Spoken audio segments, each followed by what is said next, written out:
Income Tax 2020, Practice Problem 1, Presentation 36. Schedule C business. We're going to review the impact that the Schedule C business has on the tax return as a whole. Come in, relax with Income Tax 2020. Here we are in our Lacerte tax software. You don't need the Lacerte tax software to follow along, although I do think they have a free 30-day trial. So if you can get access to a promo or demo version of this or any other tax software, it could be a good tool to practice with. Continuing on with our comprehensive practice problem number 1. In the first component or first part, we calculated or looked into the items that would be impacting the income line. Then we looked at the above the line deductions, otherwise known as adjustments to income, to get to the adjusted gross income line. Then we looked at the itemized deductions. And now we're going to be focusing in on the Schedule C business. And jumping over to the Schedule C, we had then imagined we got our documentation either from our accounting system or from a client. We put that into our worksheet here so we then can calculate the adjustments that we're going to have, possibly for tax adjustments, differentiating the tax from the books. By the way, we're imagining here as well that that telephone expense that we highlighted yellow has been determined that that full amount is business related. So we're going to keep that at the 900 there. So now this is what we have thus far. This is what was given to us at the beginning. These are the adjustments we made, which are consisting of these items. This is what we have at the end, so we can explain exactly what the difference is from what the client gave us or what we started with from our accounting to the tax adjustments to what is recorded on the Schedule C in the event that we need to explain that to a client, or in the event we need to explain it to, say, an auditor that's randomly audits us like 3 years later and we got to go back to our worksheet and figure this out. We want it as clear as possible in that event to relieve any kind of stress at that point. So then we can see that this is going to tie out to the bottom line here, the 54,696, and we have the 54,696. So we're going to leave it as is at this point in time and just see now what the impact is of that amount on other areas of the 1040. So obviously this 54,696 most obviously will end up on the first page of the 1040. So that's going to roll into here, first page of the 1040. We can imagine this with our income tax equation now. If I go back to the first page of this item, and I'm going to kind of put this in Excel at the same time, this line item up top should be affected because the bottom line of the Schedule C is going to be included in the top line of our income tax formula after all the expenses, otherwise known as deductions for business deductions, have been taken. So I'm going to add that here. I'm going to say add this to the top, and I actually entered it into the system as a negative number. So I'm going to have to say negative of, because it'll flip the sign. In other words, I put it in here as a credit. So the 54,696, that's what we want, but it's going to be a negative and a negative, which should bring it back to a positive over here. So now it's included in the top line item here, and we can see it flowing through here. So there's the 135,725 on the tax return. Then it flowed into Schedule 1.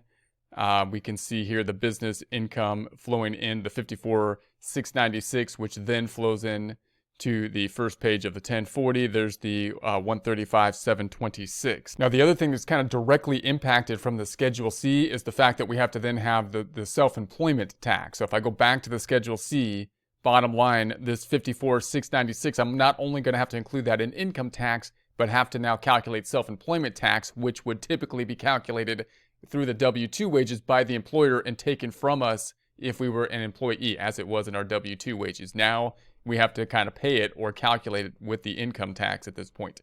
So that's going to be on the Schedule SE. So the Schedule SE is doing this calculation. There's the bottom line. There's the 54,696.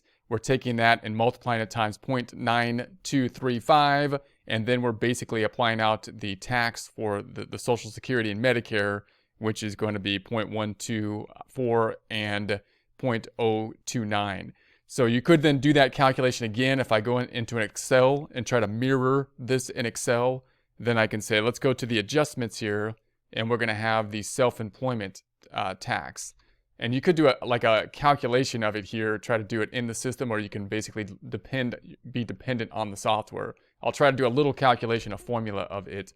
So you got the half of the self-employment is going to be equal, I'm going to say negative of, to flip the sign again. I'm going to pick up that number from the Schedule C, which is going to be this number here.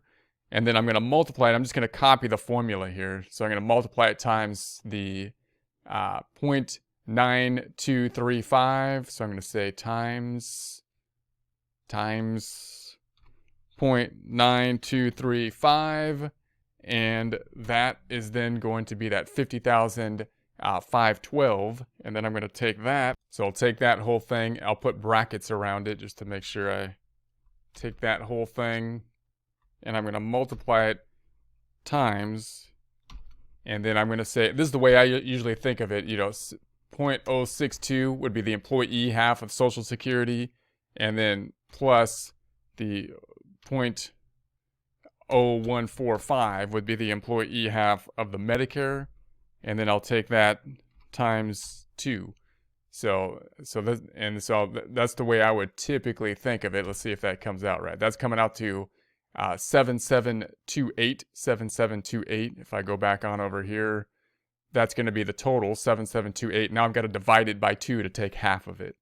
So I'm going to take half of it, I'm going to take that whole thing, and now divide it by 2. So you might want to do that in a separate worksheet instead of doing it here. Basically all I did there was calculate the Social Security and Medicare, which they multiply it times this 0.9235, and then they take that total and multiply it times the 0.124 or 12.4, which is going to be the employee and employer portion of Social Security, and then you're going to multiply it times 2.9%, which is 0.0145 times 2, employee and employer portion of Medicare. That would be the total self-employment tax. Half of that then is going to be part of a deductible portion above the line deduction. So in other words, this $7,728 is then going to go to the 1040, and it's going to be down here on page 2. And we got this calculation, not only the income tax, but we also have this $7,728. So that's one factor of it. And then half of that we get to deduct, because I won't get into the explanation again, but if you want to look at the explanation when we did this in the Schedule C portion, you can take a look at a longer explanation. But half of that's going to be deductible on Schedule 1, paid, or Part 2, as half of the self-employment. So this is the deductible part of self-employment. That $3,864 is now included in part of that $13,464. If we go back to page 1, then we got the $13,464 right there. So that's another component that's going to be impacted basically by the Schedule C, one of the most confusing kind of components there. And then we also have this calculation for the qualified business income deduction. So you can see this here, which is taking the business income again, the $54,696. It's removing the amount that's allocated for the self-employment to get that $50,832, and then there's the 20% deduction there. So I'm going to go back on over.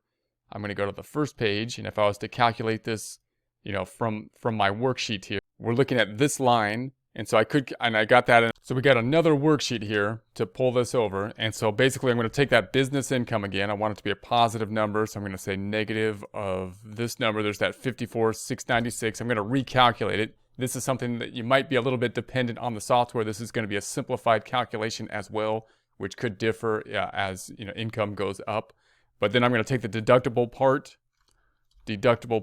of the self-employment, which we just calculated here, half of that self-employment tax we calculated, and then we're going to subtract that out, and that in essence will give us our qualified business income in like a simplified general circumstance. Then we're going to take 20% of that, which is going to be this times 0.2, and so there's going to be that 10,166, and that pulls over then here, so there's the 10,166, which should tie out then to this item. So that's going to be another line item that is impacted. Now we also had an effect on the Schedule A. So we had an impact on the Schedule A because we allocated out the interest and the taxes. So you'll recall we entered this primarily into our form, this form 8829 for the business use of the home.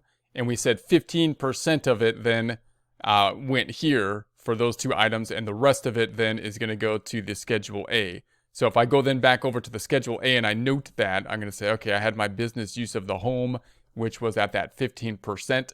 Then I could calculate that in Excel, like separately from the tax return if I so choose, or I can kind of be dependent on the tax return to some degree. I would go over here and say, all right, then we had the taxes. There's that $6,500. I'm going to say this is going to be that times, and then I'll say 1 minus 0.15. 1 minus 0.15 to get the amount that's going to be allocated to the Schedule A, because 15% 0.15 was allocated to the Schedule C in the use of the business office. So there's the 5525, and you can see that should basically be here on the Schedule A now. So if I go to the Schedule A, we've got then the 5525, and I'll do the same thing for the interest. So if I go then to the home mortgage interest, I'm going to take that, and then we're going to multiply it times, and I'm going to say 1 minus 0.15. And so there's the 13.6, and that amount should match basically here, you would think.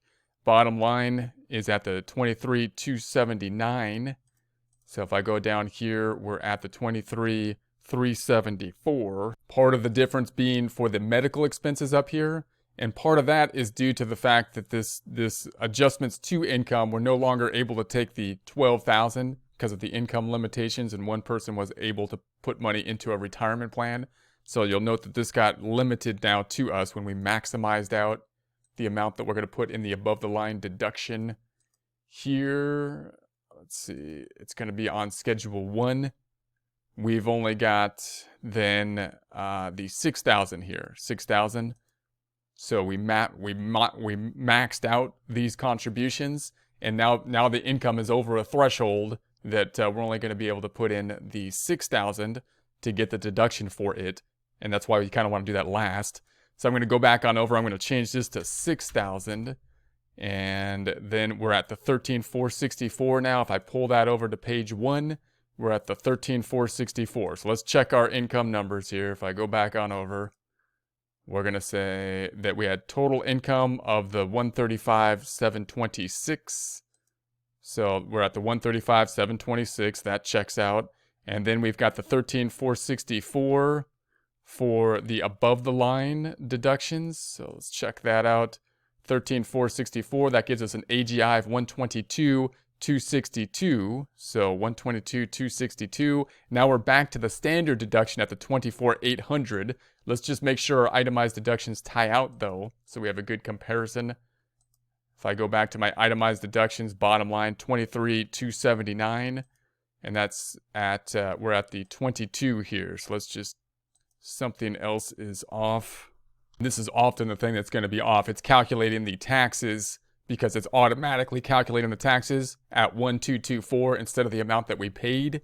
So I'm going to make that adjustment over here, and I'm going to pull that from the actual assert system.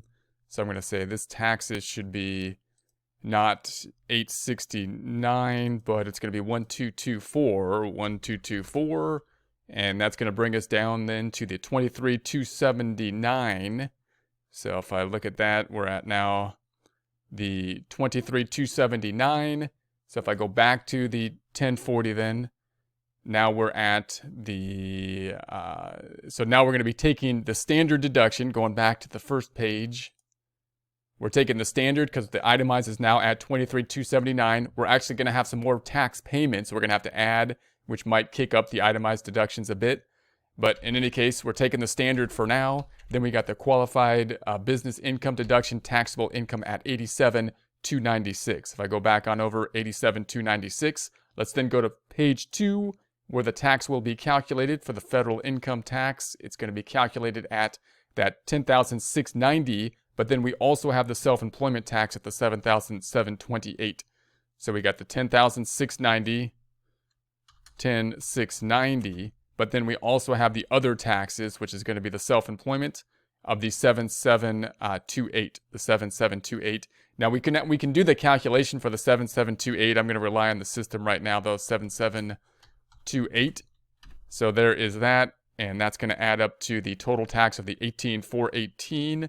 So that adds up here. We had our withholdings, which are the 8,000. So now we have amount due, 10,418. That should match out to here, the 10,709. Not quite, but that's because the system's calculating this penalty. So 10,709 minus the penalty of 291 is 10,418. So we're matching out to 10,418, and then there's a penalty. Now, the next thing to consider is if you have a Schedule C business and it's making significant income, whether or not they're going to be making estimated payments. So we might take a look at estimated payments. If they're not making estimated payments this year, then we might either want to adjust the withholdings for their 2 W-2 incomes or make estimated payments next year. So we'll take a look at that in a sec.